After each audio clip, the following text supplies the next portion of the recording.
Assalamualaikum everyone. Welcome back to the channel of the Skill Studio. Today's lecture is about cloud computing. We will discuss what is cloud computing, what is cloud security, and how can we achieve cloud security in cloud computing. There is an increasingly prominent trend in many organizations to move a substantial portion or even all IT operations to an internet connected infrastructure known as enterprise cloud computing. The use of cloud computing raises a number of security issues, particularly in the area of database security.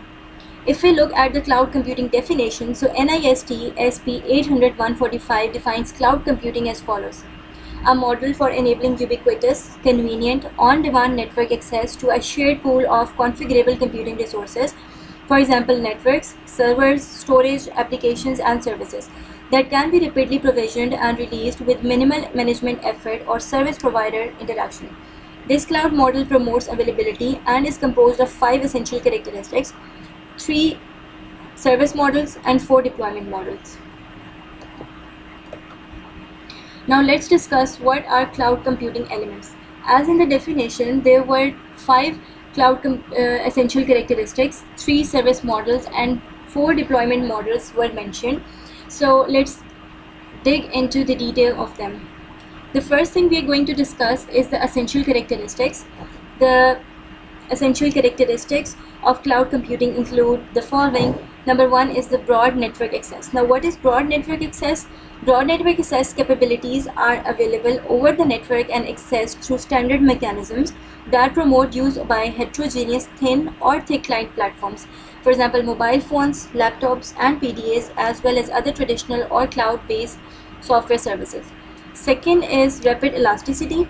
Cloud computing gives you the ability to expand and reduce resources according to your specific service requirement. For example, you may need a large number of server resources for the duration of a specific task.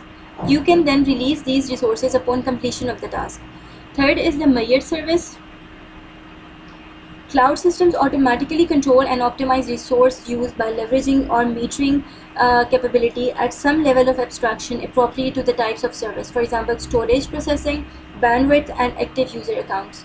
Resource usage can be monitored, controlled, and reported, providing transparency for both the provider and consumer of the utilized service. Fourth is the on-demand self-service. A consumer can unilaterally provision computing capabilities, such as server time and network storage, as needed automatically without requiring human interaction with each service provider. Because the service is on demand, the resources are not permanent part of your IT infrastructure. And the last thing is the resource pooling.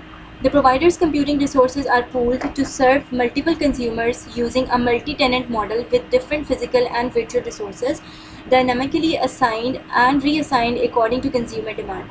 There is a degree of location independence in that the consumer generally has no control or knowledge over the exact location of the provided resources, but may be able to specify location at a higher level of abstraction, for example, country, state, or data center. Examples of resources include storage, processing, memory, network bandwidth, and virtual machines. Even private clouds tend to pool resources between different parts of the same organization. The second thing that the cloud models provide us are the service models. There are 3 service models which I will be discussing in the next video. Thank you.